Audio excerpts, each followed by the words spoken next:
do të organizohet një nga protestat më të fuqishme.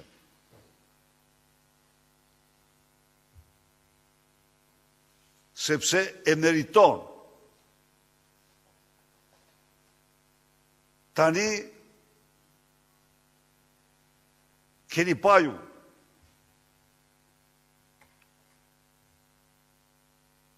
Deputet me mandate krimi, delinkuent,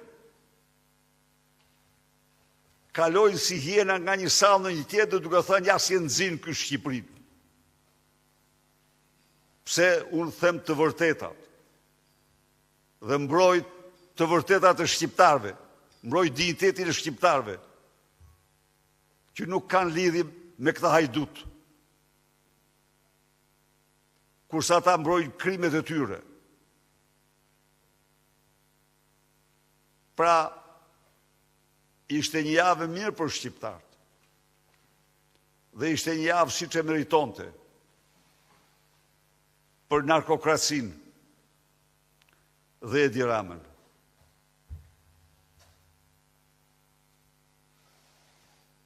Përpiqet me çdo kusht, bën gjithçka për të dalë nga rrethi i kuq.